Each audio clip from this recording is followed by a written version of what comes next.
Hi, I've been working through this book called Clojure for the Brave and True by Daniel Higginbotham.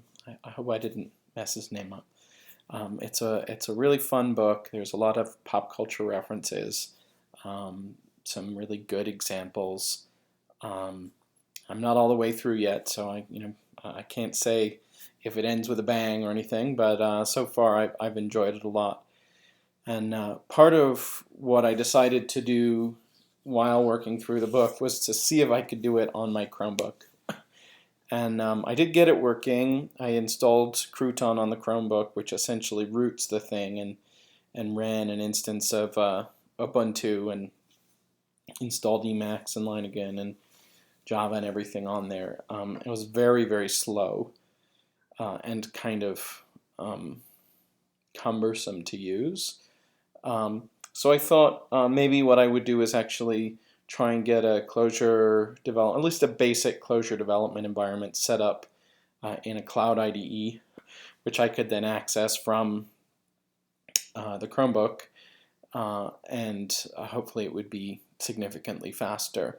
So before I kind of take you through how to do this for yourself, let me give you a little bit of a little rundown on the environment I have set up. I'm using CodeEnvy. I've tried a few of the other cloud IDEs like Cloud9 and Nitrous and Code Anywhere, and CodeEnvy definitely seems to be the best one at the moment for doing Java development.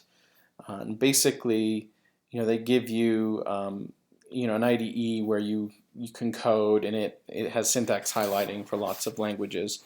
You essentially can just start a project here from scratch, or you could clone a project in using Subversion or Git. And what I have here is Daniel's sort of sample solution for the peg thing project in the book.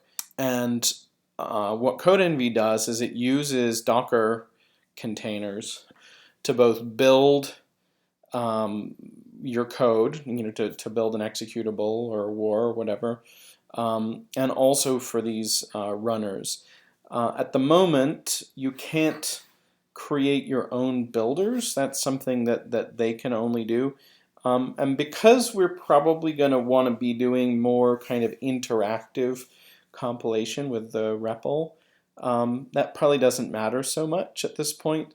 The main thing that we'll be missing, we'll be using a runner, a container, Docker container that's a runner. The main thing we'll be missing is the ability for any of the changes we make in the container to get reflected back out in the project. Fortunately, project changes that we make in the IDE actually reflect down into the running container right away. So basically, I have a runner here. It's just using this Docker container that I set up.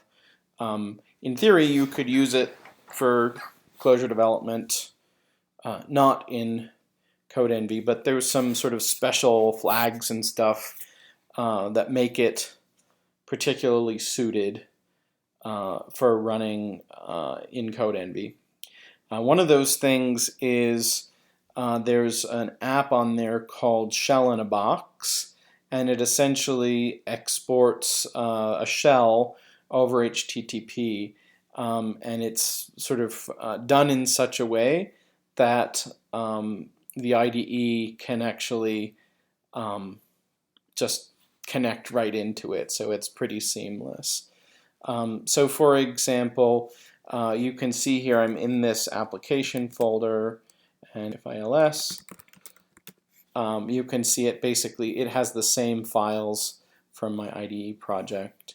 If I were to, for example,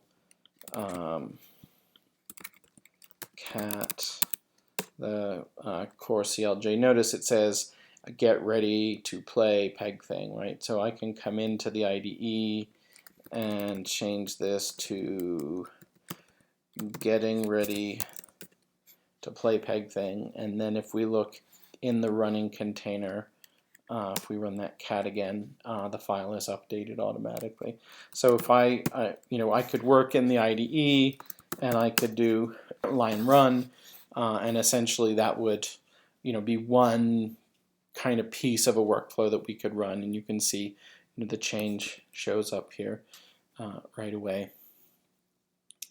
Also, you can run a REPL, right? So I ran line REPL here, and now I could, if I want to try out some forms from the book, for example, range, right? So I can kind of run through and do some sort of live coding here to figure out how things work. And you can even run the REPL from inside the project, so the source code is available to you. I didn't actually do that here. So the other piece that I have is I actually have all of the Emacs configuration from the book in here, so we could run Emacs on this file, and we could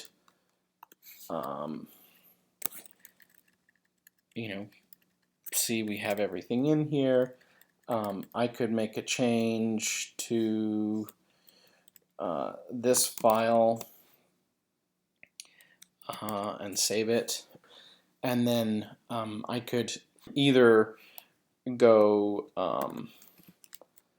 let's quit out of the REPL and C to application and line run, and we should see our change from our Emacs window. So we have the capital Get. I guess I should point out that I have tmux configured in here, so you can actually have multiple terminals running at the same time.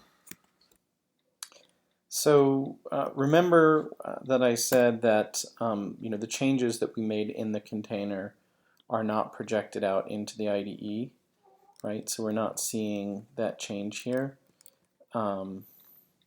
So if I change this to ready and save that, and then we go back into the container,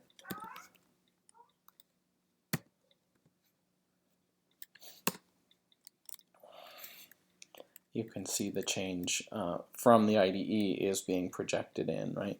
So that's kind of means that the workflow is going to be a little bit strange.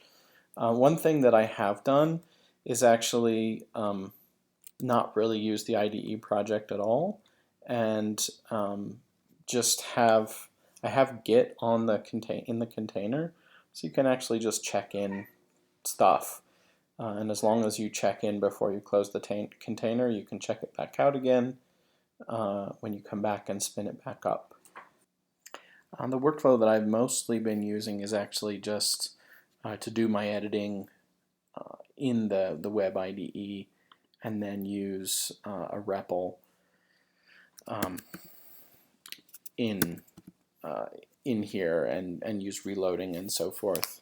So that seems to work pretty well, but it does not give me all of the really nice Emacs key bindings and parenthesis matching and Clojure specific indentation and all of that. So there's some trade-offs, but it is a pretty nice workflow, and it does actually perform pretty well even on the Chromebook.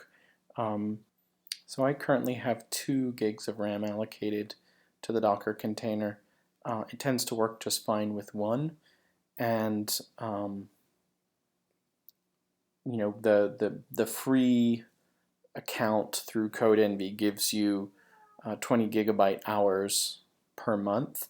So that essentially means that I could run this this container with 1 gig. I could run it for 20 hours a month for free.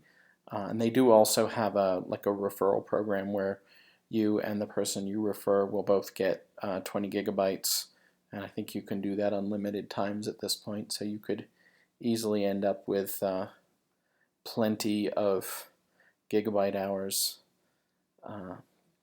to keep you hacking on your Clojure projects.